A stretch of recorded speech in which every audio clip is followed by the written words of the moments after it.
বেশিরভাগ তরুণের প্রধান চাহিদার পোশাক নতুন পাঞ্জাবি, আর তাই পাঞ্জাবি দিয়েই শুরু হয় তাদের কেনাকাটা। ঈদে আমরা বেড়াতে যাই, নামাজ পড়তে যাই, সে কারণে পাঞ্জাবি কিনি। পাঞ্জাবি ছাড়া আসলে ঈদের নামাজ পড়তে সেটা আসলে ভালো লাগে না। এর মধ্যে জমে উঠেছে রাজধানীর অভিজাত শপিং মলগুলো। নামি দামি ব্র্যান্ডের পাঞ্জাবির দোকানগুলোতে পছন্দের পাঞ্জাবি কিনতে হিমশিম খাচ্ছেন নানা বয়সী ক্রেতা।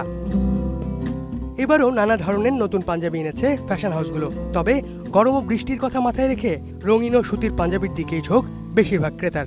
আশা করছি ঈদের দিকে হয়তো গরম পড়বে, সো লাইট কালারের দিকেই আমার প্রেফারেন্স বেশি। ক্যাজুয়াল টাইপের পাঞ্জাবি বেশি দেখতেছি, একটু কালারফুল পাঞ্জাবি। ম্যাক্সিমাম কটন দেখছে, এখানে সিল্কও দেখছে অনেকেই, আর আমাদের হোয়াইট কটনগুলোও সেল হচ্ছে।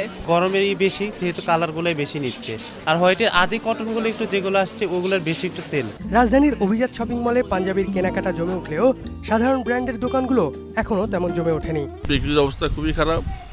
গত বছরের তুলনায় এবছর যা বিক্রি হচ্ছে তার অর্ধেক। 15 রমজান পরে যতটা ব্যস্ততা ছিলাম, এবার খুবই তুলনামূলক অনেক কম। তবে সামনের দিনগুলোতে বিক্রি আরও জমে উঠবে বলেই আশা তাদের। জামান মণ্ডল, 21 টেলিভিশন, ঢাকা।